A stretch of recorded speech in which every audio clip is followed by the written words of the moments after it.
Testimony from Twitter's former head of security revealed major security and privacy violations affecting user data. Peter Zatko said it was so bad that foreign agents were on the company's payroll.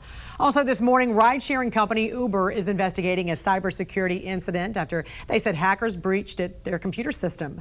Joining us right now, attorney and cybersecurity expert Leeza Garber. Great to see you, Leeza. Happy Monday. Hi, Jan. We heard some explosive testimony from Twitter whistleblower Peter Zatko last week. What'd you make of what he said, and how does that affect all of us who use Twitter?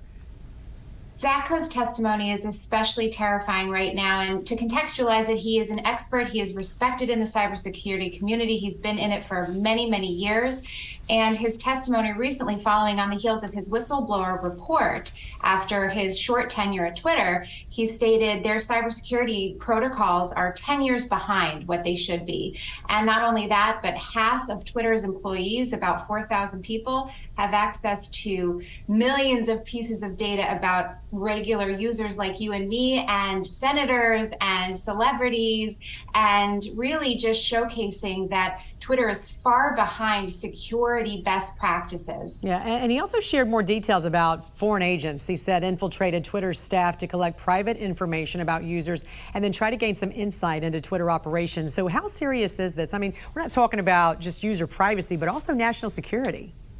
These allegations are especially alarming because we have billions of users on Twitter's platform. So if foreign agents were to gain access to the behind-the-scenes information, not just users' messages, but also their DMs, their hidden messages, their statistics, their personal information, and also could access their profile and potentially control what people are tweeting, that's scary stuff. And we've seen that he's alleged we have Chinese nationalists on there, we have Saudi Arabian nationalists on there, foreign powers that are coming in to spy, he's alleging in his testimony. And he's saying that Twitter basically prioritized profit over security and was aware of some of these problems and let them slide.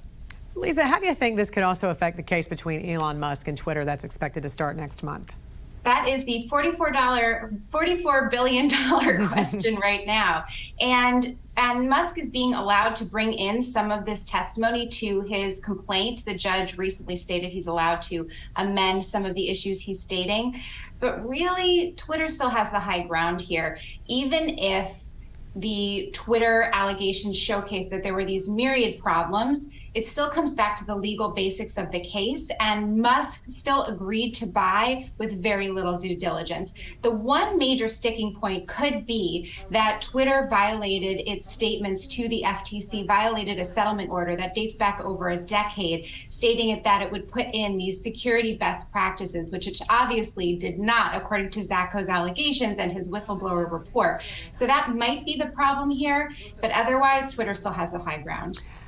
Ride-sharing giant Uber now investigating what they say was a cybersecurity incident. The New York Times is reporting that hackers shared evidence that they had breached Uber's computer systems through the app. What happened here, Leeza, and what should you do if you have an account with Uber?